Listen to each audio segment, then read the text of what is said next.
Yang terpenting ketika kalian ingin mendapatkan beasiswa adalah masalah. Lalu apa yang sudah Anda berikan kepada jurusan kalian? Masalah. Mulai dari mana? Masalah.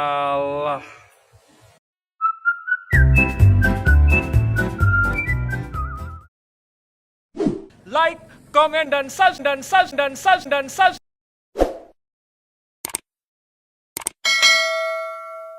Aku yakin kalau kalian menonton video yang sebelumnya, kalian akan mulai sadar bahwa yang terpenting ketika kalian ingin mendapatkan beasiswa adalah kontribusi. Tapi, kontribusi yang seperti apa? Oke, kita akan mulai dari mungkin pertanyaan yang paling sering muncul adalah seperti apa sih kontribusi yang baik itu? Well, ada dua indikator yang bisa kalian coba. Yang pertama adalah sesuai dengan jurusan kalian. Nah, jangan sampai kalian sudah berkontribusi banyak dan ternyata nggak ada hubungannya sama sekali dengan jurusan kalian. Karena nantinya akan ditanyakan sama pihak pemberi beasiswa, begini nih pertanyaan biasanya. Lalu apa yang sudah Anda berikan kepada jurusan kalian? Nah, seperti itu. Bakal bingung kan jawabannya bagaimana? Well guys, indikator kedua yang bisa kalian gunakan adalah kontribusi di masa lalu kalian berhubungan dengan apa yang akan kalian lakukan di masa depan. Dengan cara seperti itu, kalian akan terlihat sebagai orang yang well organized dan well prepared. Dan memang sih, pemberi beasiswa itu kebanyakan mencari orang yang memiliki vision yang bagus. Dalam arti, kalian paham apa yang harus kalian lakukan 3-5 tahun ke depan. So, when you have it, you deserve it.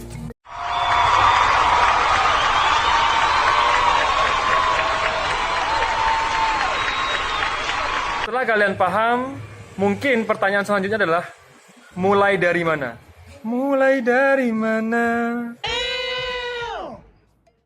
Kalau kalian bingung mau mulai dari mana, kalian bisa mulai dari masalah.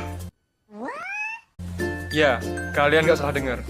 Cari masalah sebanyak-banyaknya dan jadilah superhero untuk menyelesaikannya dengan kontribusi kalian.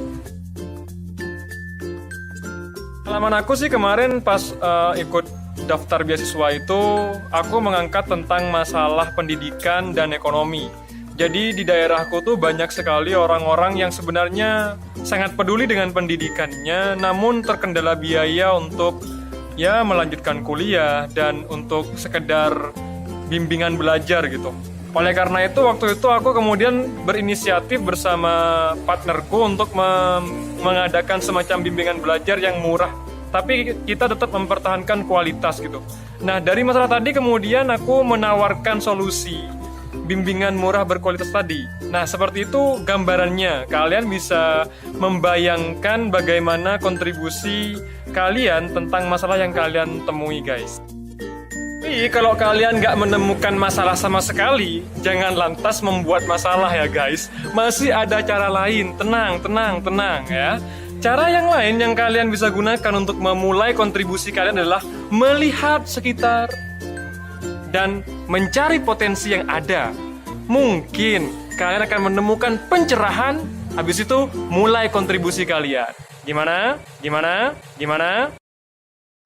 Sebagai contoh, aku pernah punya pengalaman nih guys. Aku pernah semacam bina desa gitu ke sebuah desa terpencil.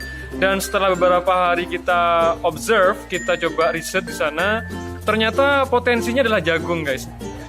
Tapi mereka tidak tahu cara mengolah jagung itu menjadi lebih ekonomis gitu. Akhirnya kami memutuskan untuk mengajarkan cara membuat jasuke dari jagung yang mereka tanam. Dan aku rasa itu akan cukup bermanfaat bagi mereka ke depannya. Tidak pernah ada kata telat untuk mulai berkontribusi dan tidak ada kontribusi yang terlalu sederhana atau terlalu kecil. Karena pada dasarnya guys, ukuran sebuah kontribusi itu bagus atau luar biasa bukan pada ukuran. Bukan karena kontribusi kalian di desa, kemudian itu lebih tidak kontributif daripada di kota, atau kontribusi kalian hanya sebatas di kecamatan tidak lebih buruk daripada sekabupaten. Ukurannya untuk sebuah kontribusi itu bisa dibilang bagus atau tidak adalah beberapa indikator berikut. Yang pertama indikator yang bisa kalian pakai adalah manfaatnya. Kalau kalian membuat kontribusi dan itu sangat bermanfaat bagi lingkungan sekitar kalian, dan ya kontribusi tersebut sangat layak untuk diajukan dan ditulis di essay kalian nantinya. Kalau kalian tidak menemukan bermanfaat atau tidak, kalian bisa menggunakan indikator kedua, yaitu keberlangsungan. Apakah sebuah kontribusi yang kalian berikan berlangsung sampai sekarang? Karena ketika kontribusi itu berlangsung, berarti ada dampak lebih kepada masyarakat di sekitar itu. Artinya lagi bahwa masyarakat menggunakan dan membutuhkan kontribusi tersebut. Jadi kalau kalian rasa kontribusi kalian sampai sekarang masih berjalan, dan walaupun bukan lagi kalian yang menjalankan kontribusi tersebut, kalian masih bisa untuk mengklaim bahwa kontribusi tersebut adalah kontribusi yang baik dan bisa kalian ceritakan. Yang terakhir adalah dampaknya.